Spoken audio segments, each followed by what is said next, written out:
Just west of the renowned Keck Medicine of USCPA program lies Boyle Heights, a vibrant neighborhood of more than 86,000 residents, rich in history, culture, and resilience. This is a community deeply rooted in its heritage. Today, 92% of its residents identify as Hispanic. As you walk through the neighborhood, the Hispanic influence is unmistakable. It's the primary language spoken in over 80% of homes, shaping daily life, connection, and identity. But beyond its cultural vibrancy lies a different story, one of perseverance. Boyle Heights is home to hardworking families navigating economic challenges. The median household income is just over $55,000, significantly lower than the Los Angeles average. Home ownership remains out of reach for many, especially with the long-sitting battle of gentrification. Only 1 in 4 residents owning their homes, while the majority continue to rent. On paper, Boyle Heights is a community facing significant barriers to health and wellness, but numbers alone don't tell the whole story. El negocio, fíjate que somos una comunidad que estamos muy junta, como que nos echamos mucho la mano, se puede decir en español, ¿verdad? Muy unidos. Muy unidos. Sí. Education has always been a significant contributor and predictor to the health and wellness of any community. As for Boyle Heights, their number pales in comparison to the greater LA County in key indicators for success. According to the Department of Public Health for LA County, in 2022, 45% of adults in Boyle Heights have attained less than high school education, with only 12% attaining a bachelor's degree or higher. While this neighborhood continues to fall below the LA County average for education-related statistics, Boyle Heights has seen improving graduation and literacy rates in the past 10 years, with continued work towards more opportunities and choices for education, through the opening of many charter and magnet schools in recent years. Las escuelas son muy bien. Sí, tengo una hija incluso aquí en la high school, en la Rosamond, y sí vengo y le gusta también mucho a ella. La verdad, sí, yo tengo 2 hijas en magnet school aquí y les gusta mucho lo de la medicina, y sí van bien, gracias a Dios, van muy aplicadas. A close relative to the health and wellness of a community is the safety that a resident feels. Boyle Heights is known to have a history of high crime rate, with a notable peak in the 1990s from gang violence. To put it into perspective, there were 92 homicides in 1992 due to gang violence. While there has been a decline in crime rate, Boyle Heights still remains as the second LA neighborhood with the highest homicide rate in 2023. But the citizens might have a different perspective from these statistics. Boyle Heights es muy bonita. En Boyle Heights tengo viviendo como unos 15 años. Yo no he tenido problemas, me he sentido a gusto. Salía en la noche a caminar mis perros a las 12 de la noche, 1 de la mañana. Tenía 2 trabajos antes y nunca me pasó nada, gracias a Dios.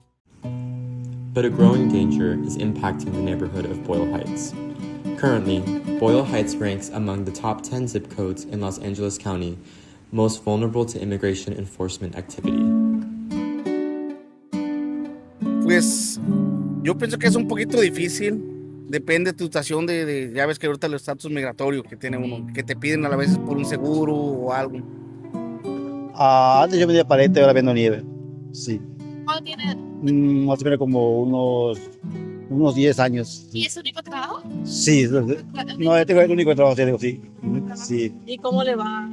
Pues, variable un poquito. Depende del... Sí, depende del día. Muchas cosas pasan en la pandemia, ¿ves? La migración ya no se puede hacer.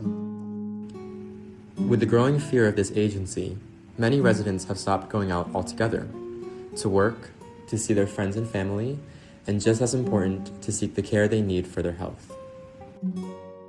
And trying to reach the people, I think that's hard also. Like I said, the legal status part does have an effect on these patients. My name is Nikki Wadiwala. I'm an interventional cardiologist in Boyle Heights here at White Memorial. The most common health issues we see in this community are mainly diabetes and the complications associated with diabetes. That's probably the biggest thing that we end up seeing in this community. And then also just problems with sort of healthcare and reaching healthcare for a lot of the patients in this area. The struggle to access healthcare that Dr. Wadiwala describes is a growing consensus. In recent years, about 35.9% of adults in Boyle Heights report having difficulty obtaining the medical care they need when they get sick or injured. Seeking healthcare at the last minute is influenced by a variety of factors, but the financial struggle in relation to healthcare is clear in Boyle Heights. Nearly a quarter of adults in Boyle Heights are entirely uninsured. This is compared to the average 14.5% across the rest of Los Angeles. ¿Sí ha aplicado para medical? aceptan? Sí, pero no acepto. No Para, aceptan. no. No sé por qué, ¿por qué no aceptan? Necesito mi papel de nacimiento, muchas cosas, pues. Me piden ahí en la 7 y la cual, ahí doy, pero no me tienen. No, nada. To add to the challenges, nearly 20% of residents are undocumented individuals living in the shadows of the healthcare system. From a physician's perspective, this is where the system begins to fail. Many patients are simply unaware of the resources available to them: preventative care, community clinics, or low-cost services, because outreach efforts remain limited and inconsistent. And for those who are undocumented, fear continues to become a barrier just as powerful as cost. Concerns about legal consequences or exposure keeps many from seeking care altogether, even when they need it the most. I think one of the biggest barriers is that they're not sure about what their insurance will cover or if they even have insurance. The other thing is their legal status. They're always afraid of that. When basic preventative care is out of reach, overall well-being inevitably suffers. 21.2% of adults in Boyle Heights self-report that their health status is only fair or poor. But while Boyle Heights continues to navigate systemic challenges to their health and wellness, one thing endures: a deeply rooted culture and unbreakable sense of community.